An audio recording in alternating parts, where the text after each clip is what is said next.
যারা বিছানায় বসে খাবার খায় তাদের ঘরে এই পাঁচটি সমস্যা লেগেই থাকে। প্রিয় ভাইরা আমার, প্রিয় বোনেরা আমার, অনেকে আছে তারা সবসময় বিছানায় বসে খাবার খায়, অথচ তারা জানেই না তাদের ঘরে এই পাঁচটি সমস্যা সবসময় লেগে থাকবে।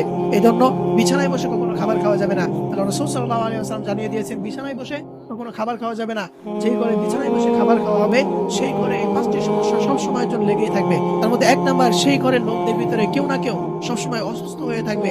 এবং দ্বিতীয় নাম্বারে, সেই ঘরে যত টাকাই আসুক না কেন সেগুলোতে কোনো বরকত থাকবে না, সেগুলো তাড়াতাড়ি শেষ হয়ে যাবে। এবং তৃতীয় নাম্বারে, সেই ঘরের স্বামী স্ত্রীর ভিতরে কোনো কারণ ছাড়াই সবসময় ঝগড়া লেগে থাকবে। এবং চতুর্থ নাম্বারে, সেই ঘরের টাকা পয়সা কোথাও না কোথাও সবসময় ফেসে যাবে, সেই ঘরের টাকা পয়সা কখনো তাদের ঘরে জমা থাকতে পারবে না। এবং পঞ্চম নাম্বারে, সেই ঘরের কারো না কারো উপর সবসময় ঋণ জমতে থাকবে। প্রিয় ভাইয়ের আমার, প্রিয় বোনেরা আমার, এই পাঁচটি সমস্যা ওই ঘরের লোকদের উপরে সবসময় লেগে থাকবে। এই জন্য কখনো বিছানায় বসে খাবার খাওয়া যাবে না। এবং এটা হচ্ছে পরিষ্কার পরিচ্ছন্নতার দিকেও একটা খেয়াল রাখা উচিত, কারণ পরিষ্কার পরিচ্ছন্নতা হচ্ছে ঈমানের অঙ্গ।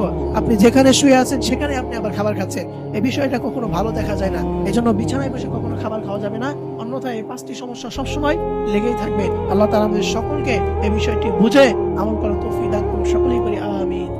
আমিন।